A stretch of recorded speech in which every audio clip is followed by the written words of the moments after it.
Blech.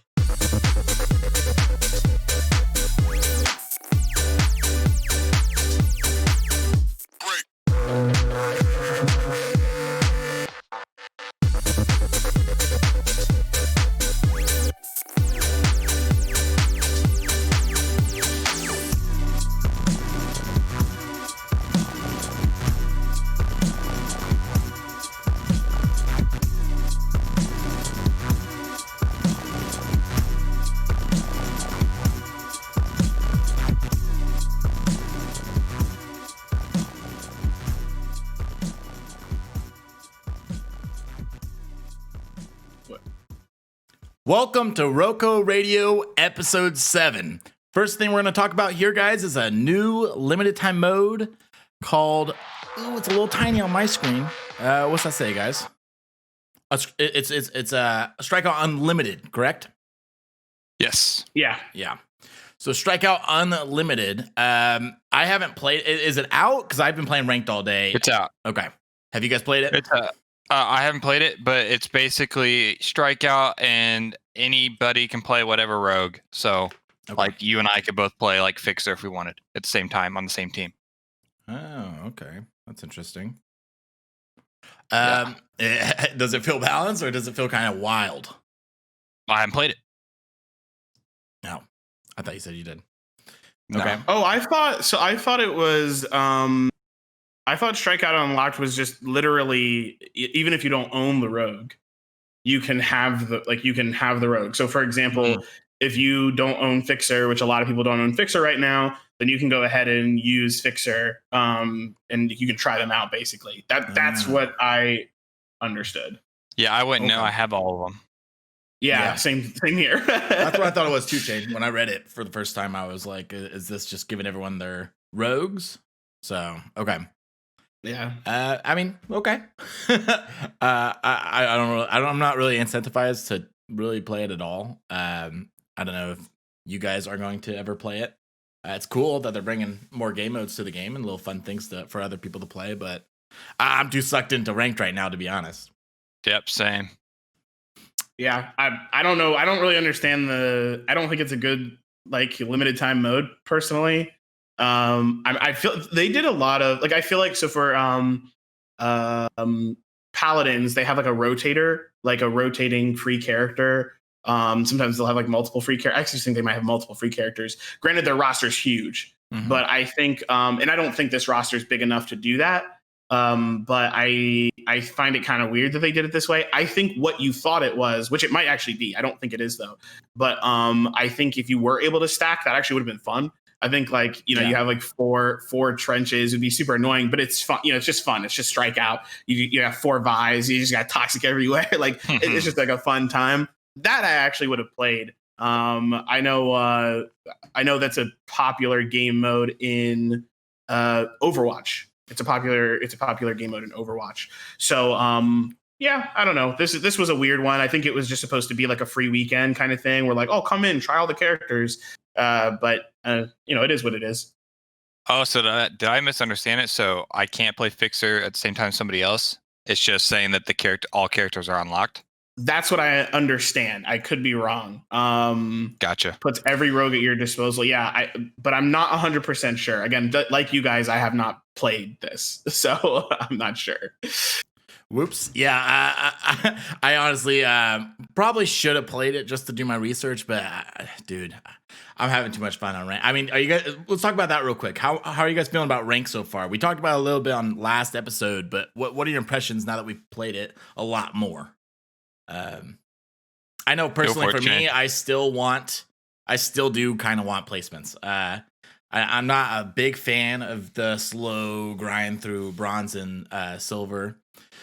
But, at the same time, it gives me something to do until they start releasing battle passes and stuff. So it at least filled my time there. Yeah, Chain, go ahead. Tell me what you think of it right now. I'm going to pull up something else. Yeah.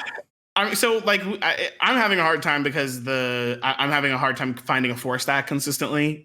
So we 4-stacked for the first time on Wednesday. We're 4-stacking again for the second time on today actually. Oh wow, that came quick. Today.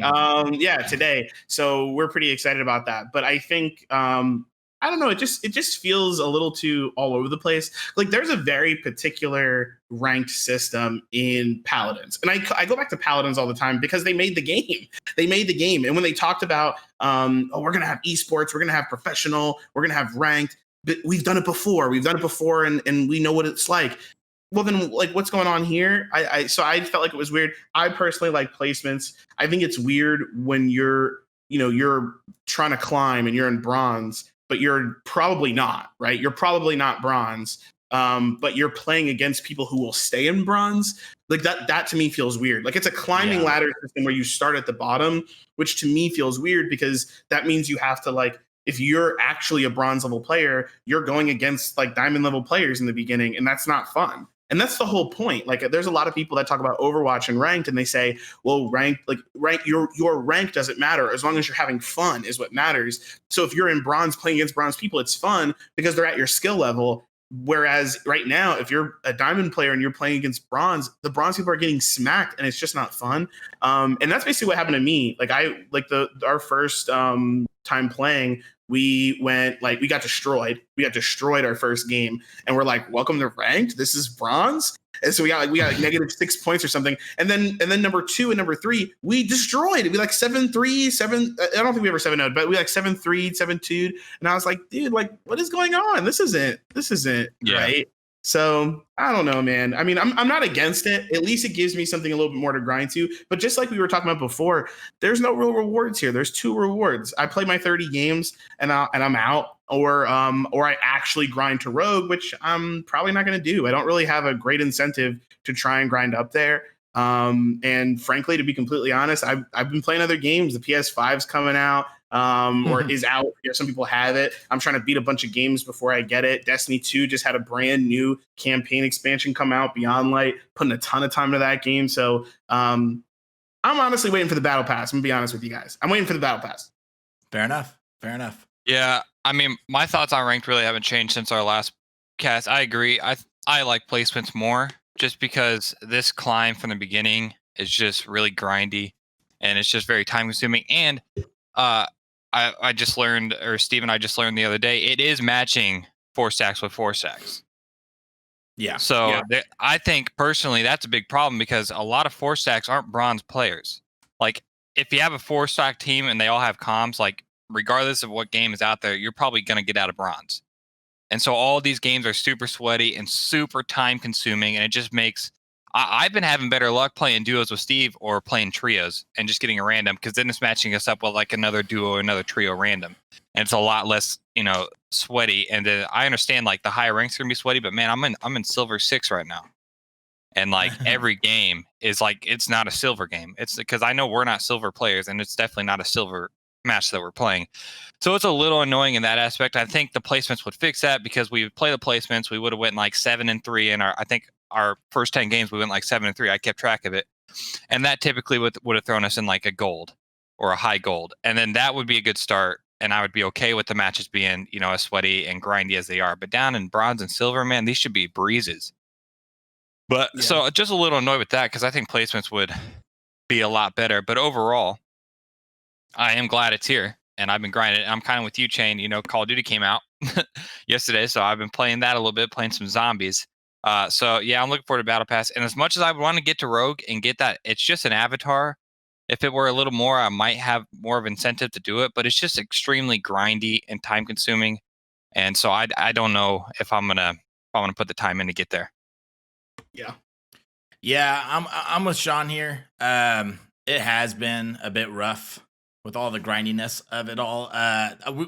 We actually reached out to Scott on Twitter from the RoCo Radio Twitter, and he let us know that they have no intentions as of right now to bring in placement matches to ranked, although he did also say they are still open to changes, obviously, because this is a beta game and this is a ranked beta system. I looked through the comments on that tweet and a lot of people were wanting placements. I feel like I saw 8 out of 10 people wanting placements, and then there's a small portion that liked how it was. I responded to Scott and I let him know that I enjoy the grindiness as of right now. But that was very early on. That was probably after one day of playing. Now that I've played for a few days, man, I don't know. The combination of starting people at the bottom and making sure full stacks play against full stacks, it can make you be in bronze, silver, gold, even if you really are playing at a diamond plat level. Well, go ahead. Well, I was going to say, now granted, none of us really know what rank we should be, because without placement matches, it's all just like, it's kind of like a battle who can play the most to get, especially with the plus 24 and the minus 6 different, like you get plus 24 for winning, minus 6 for losing. There are plenty of people that can get very high ranks without being that good just because they get good randoms or just get lucky games. And they could lose 3 in a row, win one, they're still going up slowly but surely. So a combination of a lot of things is kind of making the ranks not as special to me. It kind of makes it feel like, oh, I'm this rank, but I don't really feel like I'm this rank. Or, oh, he's this rank, but he's not really playing like I would think that rank would play. That brings up another thing. I wish we could see other players' rank, because you can only see yours. So you don't know the ranks of who you're going up against. You don't know, I could sit over here and say I'm platinum and you guys can't tell me any different unless you're looking at my screen like when I'm streaming. Right. Yeah. So I would even be okay with... I was going to say, I would even be okay with if they did what some other games do, where they don't show your enemy's rank at the beginning, just so you can't get in each other's heads about it. But then at the end of the match, when it's all wrapped up, they show you. Because not only is it fun to see, oh, we just beat a team of like diamonds, but also it's nice to show a little behind the curtain on, oh, how are they matchmaking us? Like, are there... I have no idea. I could be playing in a silver game and there could be a master on that team. I don't know how they do. I don't know how they code it all to matchmake us. I don't know who I'm playing against. I could be playing against really high ranks and I wouldn't know, because they haven't really explained how it works when it comes to mixed teams of ranks. As far as I know, a bronze could play with a rogue, right? On the same team and go matchmake. Who do they play against? Like, who's that put them against? Does it favor the bronze side of things or does it favor the rogue side of things? I don't know, because we can't see anything. And we don't get any bragging rights because we can't show it on our profile for our friends. The best you can do is hit rogue and get that icon, and then people know, but that's about it. I did get the 30 rank game nuclear banner, so that's pretty cool. Hey, there you go. I'm probably going to get that soon. Another thing is I wanted to mention, I'm seeing a lot of the same names while I'm playing ranked. Yeah. I'm matching up with every single day that I played ranked, I matched up with 3-4 like of the same teams, same players, like everything. And it's been back to back a couple times, and then even one was I played. It was me. I was solo queuing, and it was me and this one guy. He was on my team, right? And we did really good. He was like, "Hey, good job, man." The next game, he's on the other team. He killed me and was shooting my body. Then the next game, literally back to back to back, he's back on my team, having comms with me and being nice after shooting my body. And it was like, "Yeah, GG, nice, let's go." And it's just like 3 games in a row. I'm getting matched with this dude, and then the day after, I'm playing with Steve and we're duo queuing, and we get the same kid on the other team that we're playing. I'm like, bro, I've seen this kid every day. So maybe just the community's not there. So that's why all these feel extremely sweaty. That's why I was going to say, I think 2 big things that cause that is not only is the game isn't super huge. There's so many people that don't know it exists, and would love it. There's not big commercials going out to televisions, and you don't see this game advertised. I think they're going to put a lot more into their advertising once it's out of beta, once Rogue Company is complete. A lot more? What's more than the doc? Well, that's for people on our, people that know Twitch, and I'm talking about just people it's like all gamers, bro. Like our friend Trevor, someone that goes to college and plays sports and plays video games on the side as a hobby, doesn't really dive into the culture of everything, just like normies, they don't know this game exists. I still meet people that I still recommend this game to people, and they have no clue it exists, and they play and they love it. So that's pretty normal though. I think like just to bring, like, I think there's AAA studios, they have massive budgets, and they can put their ads on top of trains and, you know, put it all over the place, you know, no matter where you are. I don't think Rogue Company can do that. I don't think a B tier studio, and I just, to be clear, like, I'm not saying B tier as in quality. I'm talking about in cash flow. Yeah. Like, if you're a AAA studio, you are EA, you are Activision, Ubisoft, you are PlayStation. Like, you have massive budget, and the vast majority of it, like, goes to marketing, not even making the game. So, like, Activision's a great example of which this. sometimes they shows. Exactly. Right. Exactly. Yeah. They're notorious for making awful Spider-Man games. Activision is. They're notorious for making awful Spider-Man games and marketing the hell out of them, making a ton of money, and then, you know, they make Call of Duty. You know, and like, I don't think we'll see Rogue Company ever rival a AAA studio game. That it is not common to see that happen. Not to say that it doesn't happen, but it's not common to see it happen. Now, there's some changes coming up. To be clear, there are some changes coming up. And I think one of the reasons that everybody loves Call of Duty is that you know what you're getting. Like, every time you're like, I know this is going to be a solid shooter. I'm going to come in. There's not going to be bugs. You know, it's just going to play. There's going to be an awesome campaign, etc. Well, don't get me wrong. People will nitpick on it. They'll find all this stuff. This game, on the other hand, I mean, people are tweeting out. A good example is, like, people are, this Rogue Company. They tweeted out about the LTM mode, about again, Strikeout unlocked or whatever. The vast majority of the comments were like, fix your game, Thalia's broken. Like, you know, that's it's not great. And it'll be interesting to see how that changes things. But yeah, I don't know, man. I feel like there's a big shift coming, and I don't want to just change the conversation, but there are a lot of issues with this game. In the last 2 weeks, last week, they've talked a lot about the issues. They posted a Reddit post about the issues. They made a tweet recently for This Week in Rogue Company, the twerk.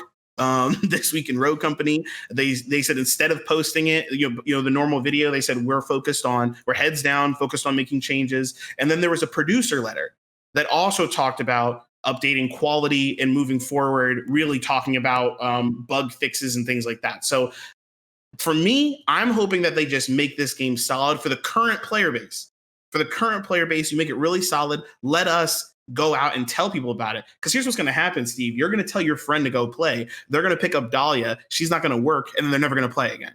Like, that's the kind of stuff that happens. That's been rough. They're going to play Rogue. They're going to play ranked. They're not going to be able to get in because on PlayStation the queue times are awful. Which apparently, in the producer letter, they talked about some of the issues here, which I didn't even know. People are getting kicked left and right. I didn't know that. And they got to fix these things. So, for me, make your game good. Make your game. It's in beta. Make it as good as you can. I do hope he's right. I hope Steve is right that they will put some more money into marketing Wave 2. I hope they did Wave 1 to get the beta. They got Doc. You know, they had Ninja streaming and stuff, but I hope Wave 2, when the game releases, I hope there are some real changes. Do put some more money in there. But if history repeats itself, when I look at Paladins, when they released, the game was still unbelievably buggy. Then the release didn't add anything. And that was upsetting. That was frustrating. So I do just want to put that out there. But I'll bring it back to you, Steve. I didn't mean to completely go off topic, but no, you're fine. I actually wanted Sean's take on that. My take on what? What you thought of the letter that they put out there today? Did you read it? No, I didn't. I can go over it. Yeah, go ahead, Jane. Go ahead. Yeah, just go to yeah. I'll be fresh eyes. There you go. So, I mean, basically, you all know that there's a bunch of issues, right? Right now, there's a bunch of issues in Rogue. Oh yeah. One of the ones drops like every other game, and he's on PlayStation. Yeah, so there's a lot of the drops specifically. I know nobody in here jumps on Rogue Company, plays for 2 to 4 hours, 6 hours, 8 hours, however long you guys are playing, and you guys didn't get one DC, one disconnect in any of your games. Not necessarily you, but maybe the other team. Somebody had a drop somewhere. And of course, a lot of people are complaining about Dahlia right now. Some people are having issues with her linking. Other people aren't. It's like a really weird thing. Nobody really knows what's going on. I actually commented on somebody's tweet the other day because they were like, fix your game. Like, Dahlia is still not working. And I was like, they fixed that. And she was like, no, it's not fixed. And I was like, oh, I did not know. So yeah, it's crazy. So basically, I was concerned about this. If you guys listen to the prior episodes, I know, Rucker and Steve can obviously vouch. My concern has always been, is this game going to be stable? Are they going to make sure they put the quality of the work in to make this game run? I don't care about all this extra stuff they put in. I just want the game to be good. I want the player base to be there. And then from there, you can add extra things. You can spend money on marketing. That's basically what this producer letter says. So they basically put out a producer letter that said, and Chris Larson is the producer of Rogue Company. So, Scott, he's the lead designer. Well, this guy is the executive producer. The producer means like they're like the top. They're like, hey, here's the budget. We're figuring this out. I oversee the entire game. So Chris Larson, he basically gives us an entire rundown on basically when all the Fixins update came out, right? Which is when wow, I just forgot his name. When all the brokens happened, the Rogue Company. Yeah, well, when all of the broken things happened, but when Fixer actually came out, right? When Fixer came out, that a bunch of new technology was pushed into the game as well. So long story short, they went from Unreal Engine 4 version something to version 4.25. And because of that, Unreal Engine is the engine that Rogue Company runs on. Yep. They got a whole bunch of new cool stuff. Basically, they're like getting ready for the PlayStation 5, for the Xbox Series S, for the new hardware that's going to be in all your guys' PCs, right? For all of that new stuff. They got a bunch of new things. But with all those new things, which by the way is like spatial audio, dynamic cloud scaling, so being able to push assets faster. But the issue is that current hardware can't all run that. The issue is that current hardware can't all deal with that. Specifically, the PlayStation 4 seemed to have some issues with it. And PlayStation 4, by some polls, are basically saying that PlayStation 4 and PC are the most played places for Rogue Company. Xbox is very small. Granted, the Xbox player base is small anyway in general. So it's we're having some issues there.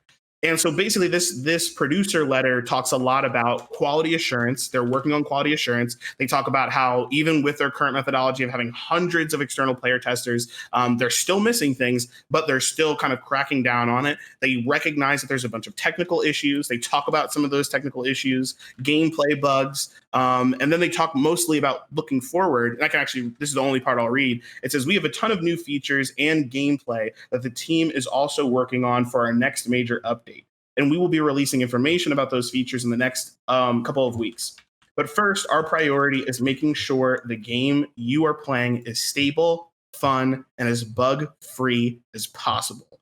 That, to me, was all I needed to hear. I will continue to play and support your game if I know that that is what you care about and you're not out for the money. Because sometimes when I play Paladins and there's a bug that's been in there since day one that allows for a character to be invincible when they're up in the air because they did some stupid button input, that is unplayable. And I don't want to play ranked and I don't really care. And I just play for the skins. And then that's what they do. They make that, they're basically just pumping out skins. So I pay money, but they don't really care about their game being, extra clean and crisp and playing really well. So that's basically what the whole producer letter says. I recommend you guys read it.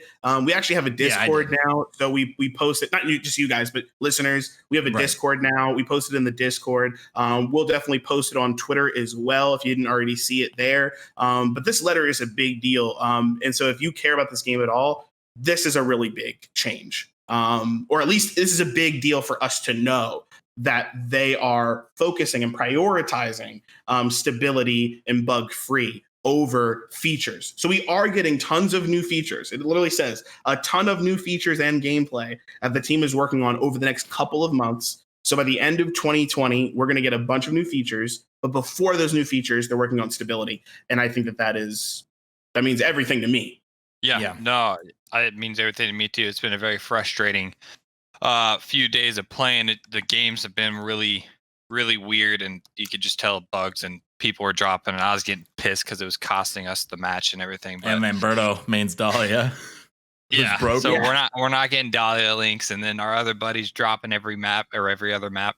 So that's good to hear that they at least put something out there that they're working towards all this. So I mean, Chain pretty much nailed it. I mean, there's nothing really I can add. I agree with everything you said.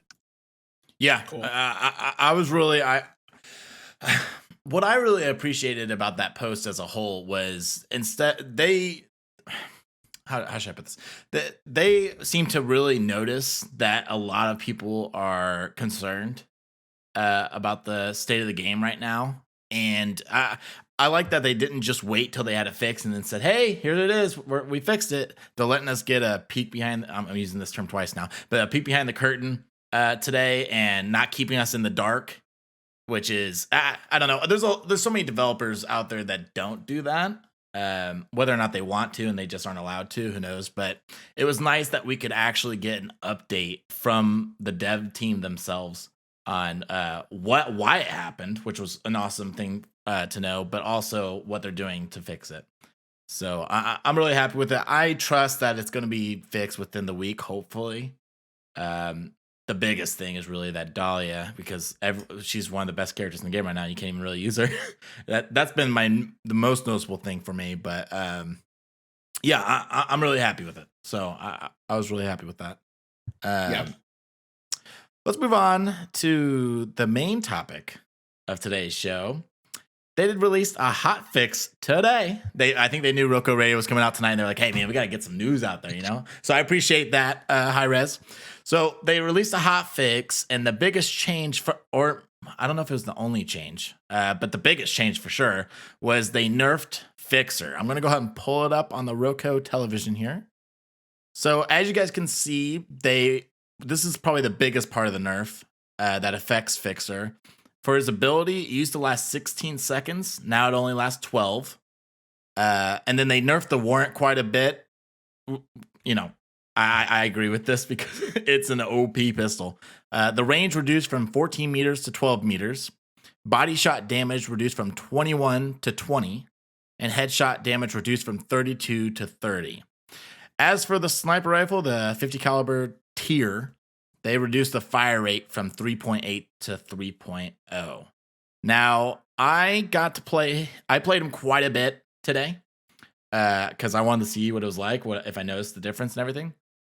Here's a couple things I'll say. One, he deserved this nerf. As much as I love him and I've been maining him, he is too strong. Two, I think this really did bring him back into line with a lot of the other rogues. I think it's a lot more balanced. He fits a lot more comfortably in there, other than just being this god tier, like I said, Sean, S tier rogue. And the ability thing didn't really bother me. I thought that would be the biggest thing. Honestly, you still have the 12 seconds still last the entirety of your cluster smoke. So if you're using that cluster smoke and then your gadget and then getting a down or two, if you're lucky, it still works great. It doesn't really affect me too much. Honestly, I noticed when I was playing him before, I never said this to anyone, but I noticed as I was playing him that I felt like it lasted too long. Not that it felt too strong. I just like, I still have thermal. I guess I'll walk around and just look for glowing people. And sometimes I kind of preferred not having thermal when the smoke was gone because it makes everything look a little funky and sometimes it gets me a little lost. But anyway, so ability nerf, I think, was warranted, no pun intended, but also not that bad. And then as for the warrant, it still slaps. It's still the best pistol in the game, in my opinion. And I still shred with it. Hit fire with this thing and click as much as possible, and you're gonna get the down. So, and then the tier, I can't even notice. It's such a slight change. It feels just as fast as before. I know it's not, but I didn't really. I wasn't bothered by it. So all in all, felt right to nerf him, but not that noticeable. Have you guys played today? So I haven't played as him today, no. But in my opinion, I thought the biggest nerf was going to be the fire rate reduction from 3.8 to 3. Yeah. And you're saying it's not that big of a deal? No, it's really not. I mean, by the time you can shoot again, there's unless I don't know, man. Every time I did a double shot to the body on someone today, the slowdown didn't cause me to not get the kill. Yeah, because I was gonna say before this nerf, I mean, you could shoot both your bullets before they could even like strafe or like try run to the other side. You could just do it super fast. So I was wondering with this nerf if they were going to be able to like get a little bit ahead. But then again, he's got that slow passive where you might actually be able to tell now with this speed reduction that they get slowed a little bit when you shoot. Oh, yeah, I was going to say that. I do notice it now. So before Rucker and I tested it in the shooting range, we didn't get to test it much after that because they removed shooting range. But before, Sean, I would always see a stutter, like very quick slow down, and then they start up again. Now that I have to actually slow down and pay attention while I'm sniping, I do notice it lasts for like a solid 2 seconds, I feel like, where they're just kind of like running at like a slower pace. And I will say one thing about the fire rate, as much as it's not noticeable to me, it does feel heavier, if that makes sense. Instead of it feeling like a kind of like a quick pistol like it did before, it does kind of feel more like you would expect a sniper rifle to feel. And maybe I don't notice because in my head, I was not shooting super quick with this weapon since I feel like I'm not supposed to. So maybe I just wasn't using its full potential before, and that's why I don't notice. But it definitely does feel a little heavier, but it hasn't affected my kills at all. My assumption to why it might feel heavier is now that the fire rate's reduced, the full amount of the recoil is actually going to kick in before you can get the other bullet off. And so that's why it might feel heavier, because there's recoil on the gun, but when I was shooting it the other day before this nerf, it was tap tap. The circle was in the same spot when I was pulling it. So maybe this allows the recoil to actually come into effect. Okay. After you shoot your first shot. That's a good point. Yep. Chain, you play Fixer, right? Yeah, I haven't played this change yet. Okay. And I'm like, I don't know if you guys can see my face. I'm like, for audio listeners, like I'm thinking really hard about the math. So I don't say something stupid.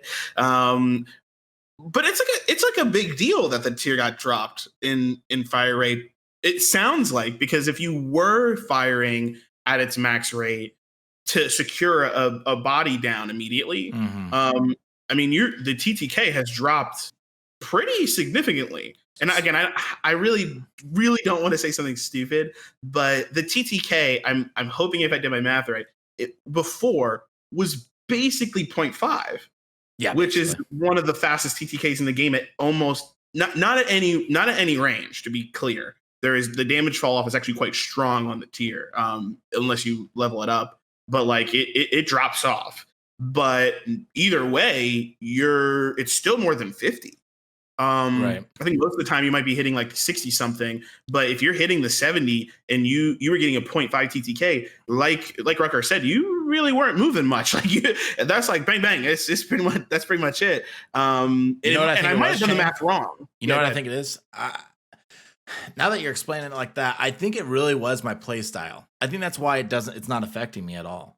With Fixer, especially since he only has 2 bullets per shot, I've been either going for headshots, or if I go for a headshot and hit a body shot instead, without even going for the second bullet into someone, I've been noticing it's more reliable.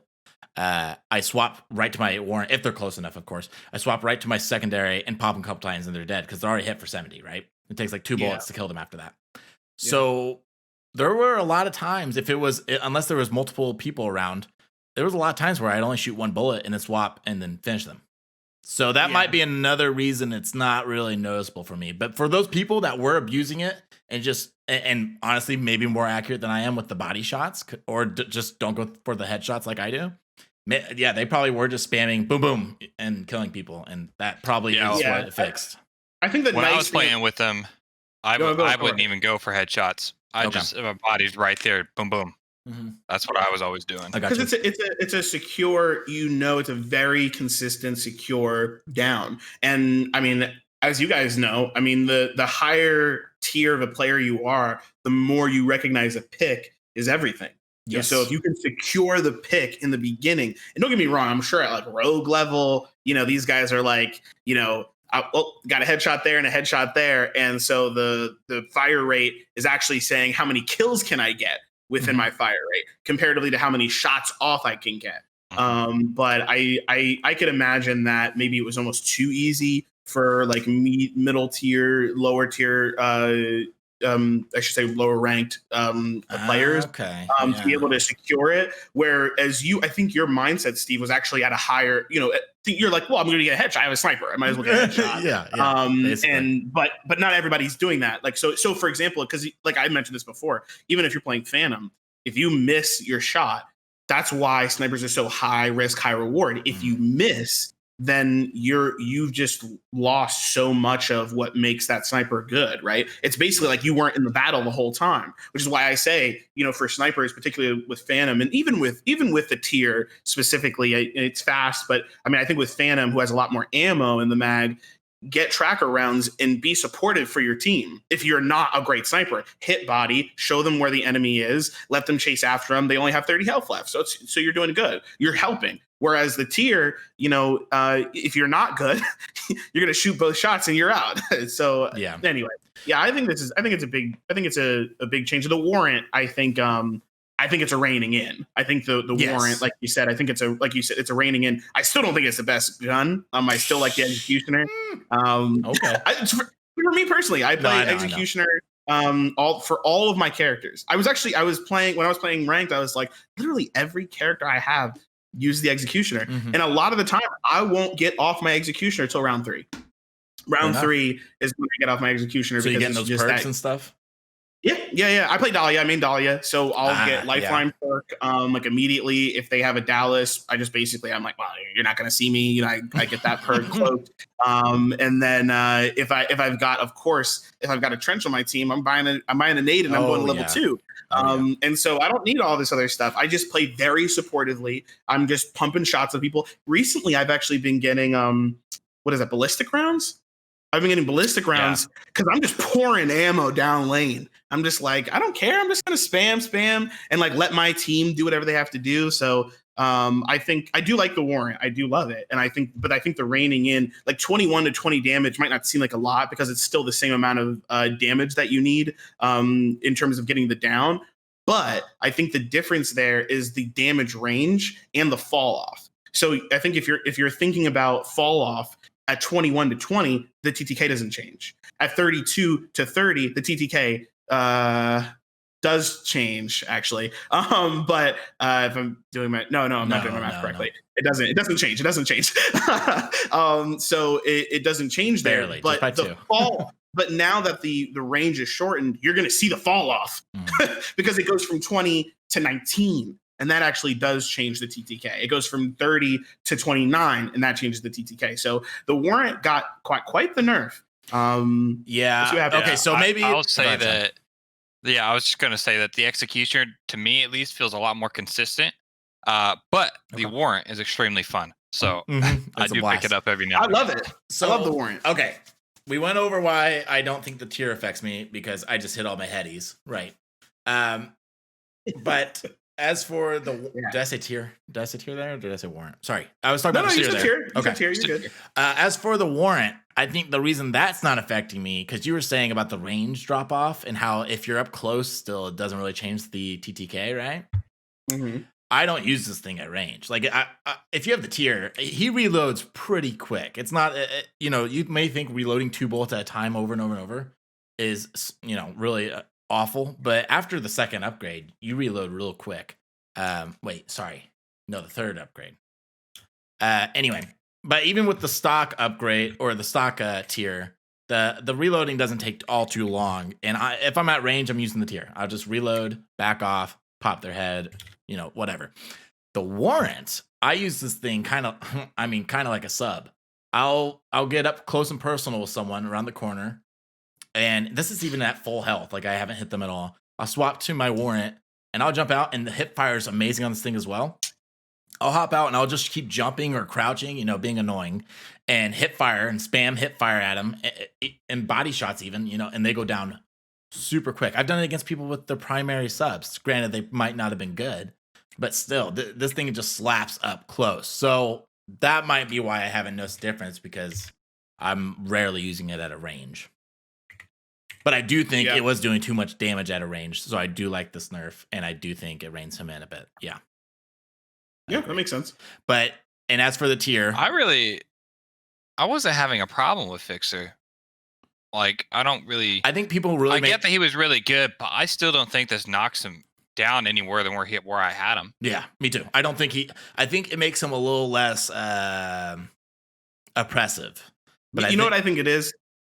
Go ahead. I think it's high. I think it's high level. I think it's the highest level players are just destroying. I was watching Frag Out, and like he's just destroying people with with Fixer. I mean, like, absolutely. Yeah. I mean, like, jumping off buildings, like sniping people, 2 people at a time. I'm like, okay, well, this is nuts. Using the warrant at like max range, and the fall off's not there, and he's just like, tick, tick, tick, tick, tick. Like, you know, it's like at some point, like, you have to rein it in. And like you said, I think, like Rucker said, it doesn't really make a difference for, you know, players that are even like really good at this game. I don't think it's making too much of a difference, because we are taking our time. We're not playing against, like, when you're playing ranked and you are playing against bronze tier, even gold tier, and you're rogue tier, and you're just trying to climb, you're playing. It's so funny if you guys watch some of these streamers, some of these really high tier players play against low ranked teams. I feel bad because they don't play the way that they do normally.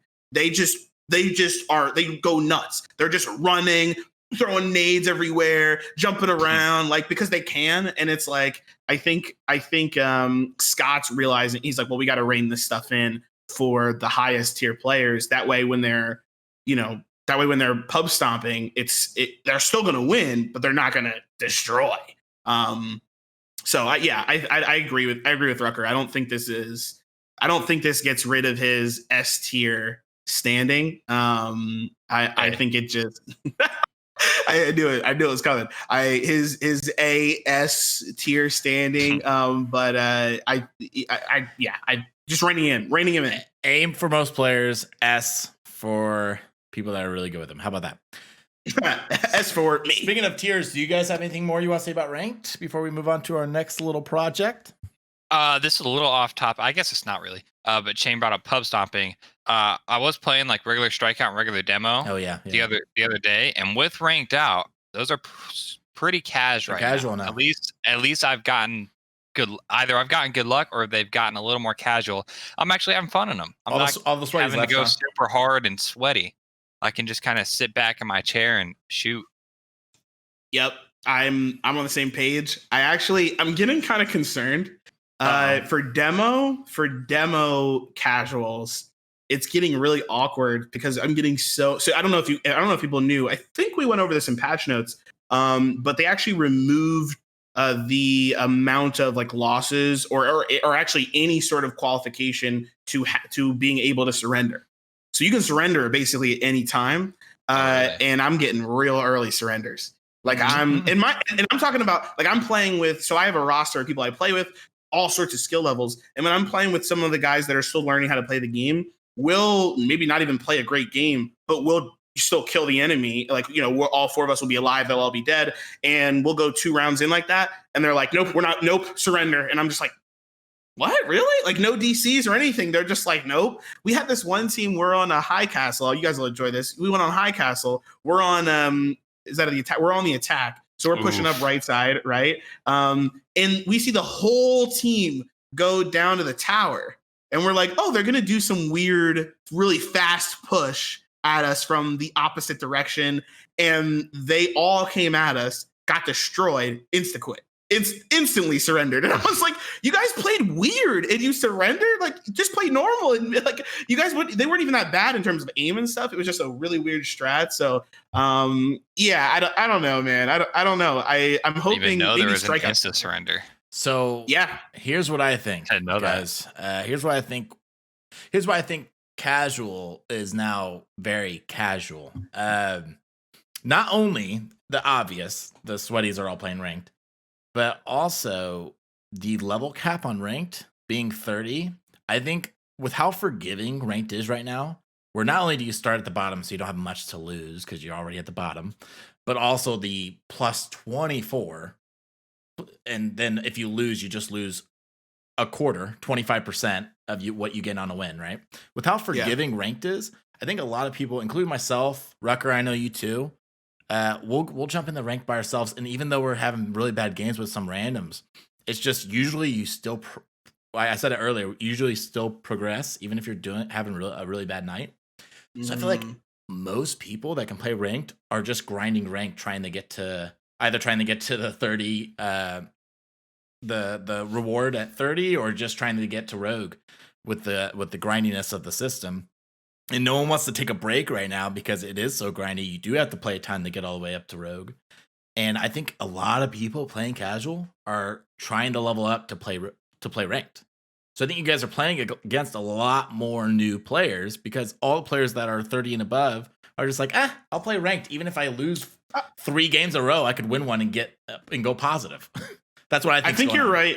I think you're right for like really high tier players or just like hardcore players. Like I think like we're hardcore players. I think all of us are hardcore players. Oh yeah. Whether we're like rogue tier, or whatever, like wherever we land, like we are hardcore. We play it a lot. We talk about the strategies. Like, we have a podcast, but I do. There are a lot of people who like have like mastery level characters because they just love their character and like they're gonna buy every skin and they're excited for the battle pass. Sure. They're still playing casual. Sure. Like I don't think I played. This might be a bit hyperbolic, but the majority of the games I played, I think I always had somebody who had max mastery on a character. Okay, like fair enough. We'd go in and we'd be like, oh crap, like that's a mastery level rogue, like of whoever it is, Chak or whatever. But then they just wouldn't be good, which is okay, which is normal. I think that's normal. I think a lot of these games, if you're not ranked is the only real rank that matters. And in this case, apparently that doesn't even matter because people have to actually climb it. Right. So again, we'll see what happens. Rucker, are you seeing a lot of masteries in casual as well? In casual over ranked? I'm seeing masteries. I mean, they're pretty much everywhere. Yeah. Yeah. Okay. I mean, everybody's really. I feel like everyone's just sticking to one guy. If I got a guy master, that could be it too. They could be low levels and just grinding one guy, or maybe they're hearing from people like us that there's really like a meta with, if you see a Dahlia or Trench player, they just might know the meta and know they can play them every round and still do really well. There's a lot of Chak masteries. Yes, there's a lot of them. And Lancers. People love Chalk, dude. Chalk and Lancer. They love him. He is fun. He is fun. I will give him that. But when it comes to 4v4 higher level, he's just not that good. He's a solo. He's a good solo player. You can hold your own without having backup. It's the SMG, man. I really do think I don't know. I know I've been talking about the SMG a lot with my own roster, and I'm always like, guys, like you got to be careful with these SMGs because we have to close the gap. And like it's really hard to close the gap when you Nerf got 8 the ARs. Nerf the ARs. Yeah, Nah. Anyway. Okay, you guys ready for the little project we have ready to go? Well, yeah, let's do it, man. Not necessarily ready to go, but I'll get it ready to go. Let's do it. You can probably just throw it in the TV, Steve. I don't think it'll. I think there's plenty of that'll be. Unless you want to put in the background, I really don't care. You want me to tell them what we're doing while you get it set up? Yeah, go ahead. All right. Listen up. Now you guys know that we all have very different, very, very different opinions about which rogues are high tier, which ones are low tier. And you might be hearing us talk about this all the time. We might be like, oh, this person's B tier, A tier, D tier, whatever. I think one of the first things we talked about was actually Vi, going from like, I think Steve put her at like F tier. He like made up a tier. He was like, yeah, she's like F tier, below F tier. And now he's like, he had his tier list. There was nobody in D. He added an additional F tier and put her down there. Yeah, and now she's like top players playing her, so she's like now they're like S plus tier. Yeah, she's she's like it's changing. The meta is changing and all this stuff. Unfortunately, because Fixer's so new, Fixer's not on a lot of these tier lists. But basically, what we're gonna do is we're gonna make our own RoCo radio tier list. I have my own tier list. I'm sure Rucker does, and we all know Steve already made one. So we're going to go ahead. Say it again. Stand by it to this day. except the buy part. No, I definitely don't. I have a lot of changes. Yeah. So we're going. So our goal here, and our goal here is to try our best to agree. Where are we going to concede? It's good. There's 3 of us, so it just has to. I would say it has to be majority.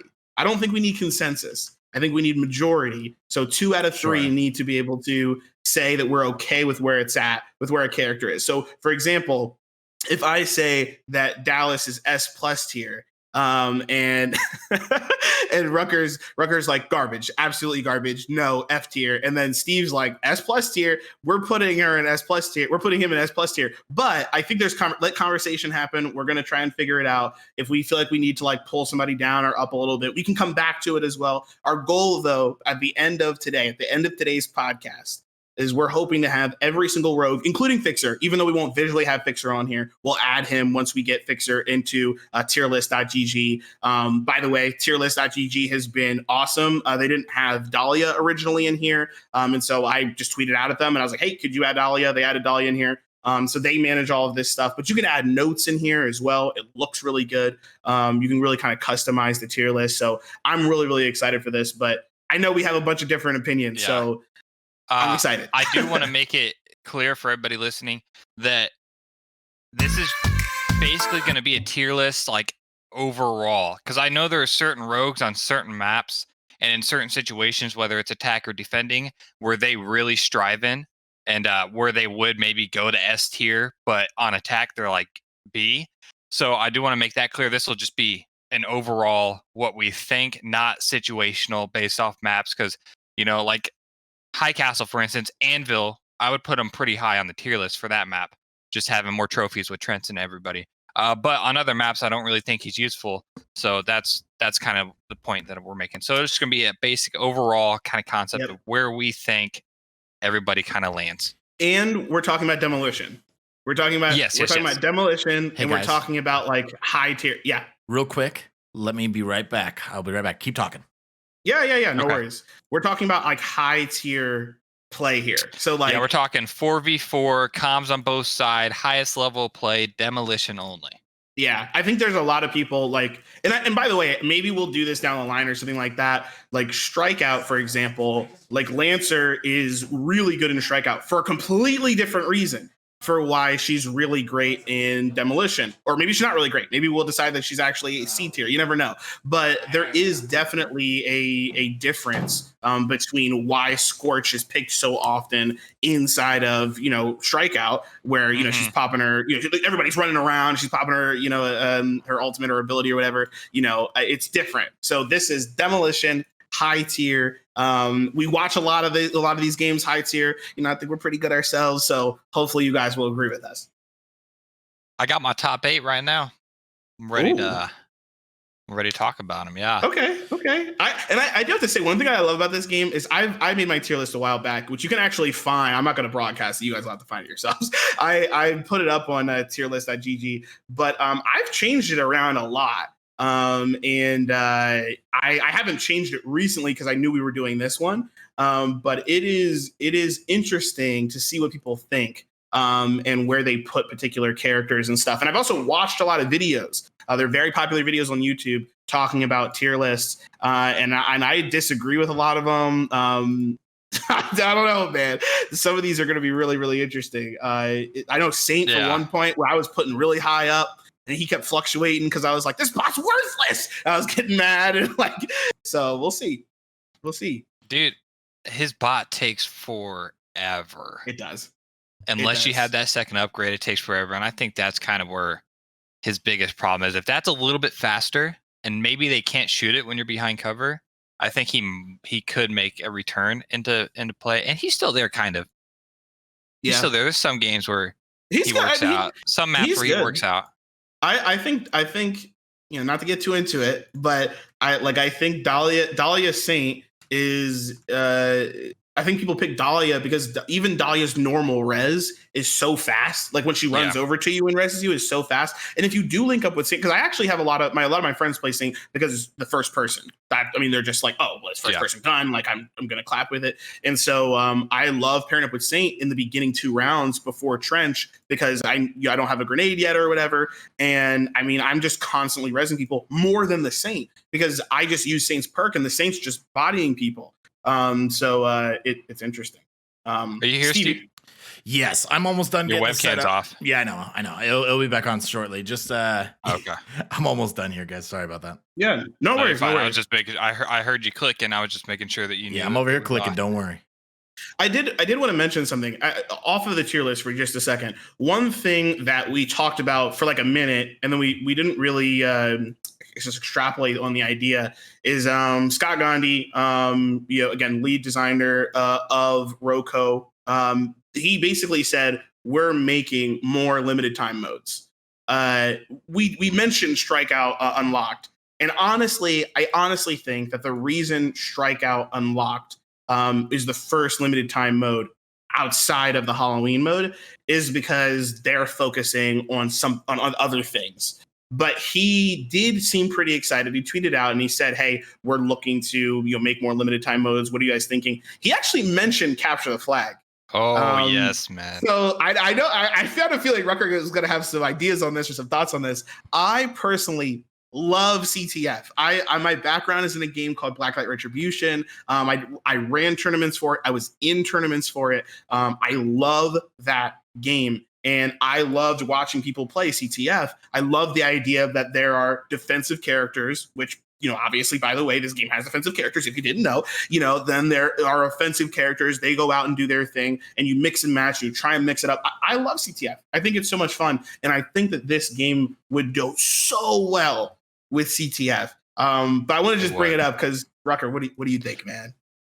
So first of all, my experience with CTF is just with Call of Duty, and in the Black Ops games particularly, they had a CTF mode. Usually, this one that came out though right now doesn't have one, so I don't know if they're going away from it. But CTF is, I love playing CTF, and especially in this game, I think it'd really work. Lancer would be great, right? You grab the flag, boost, you're out of there, and then a trench, you could throw your barbed wire on the flag. And then you could have smokes to kind of smoke off crosses. And then you could have a fixer that could see, it would work really well, I think. So I would love to play some CTF. And I don't know if a lot of you guys know this, when this game first came out, I mained Lancer. I pub stomped with her. I have I'm pretty sure I have more hours with her still than I have with Vi, who I've been maining recently. I've got, I think, over a day with Lancer, and I'm not even there yet with Vi. But so a game mode that would actually suit her ability much more than demo, I would dig it, man. I would jump on Lancer. I'd be the OBJ, be grabbing a flag, I'd be overextending off the spawns and everything. It'd be fun. It would really work. All right, guys, that is going to wrap it up for this episode of RoCo Radio. I am actually filming this the day after recording this podcast. We ended up going over the tier list, and it took another hour. So we split this up into 2 sections. We will be uploading the next episode tomorrow with RoCo Radio's tier list. With that being said, I hope you enjoyed. Later, Rogues.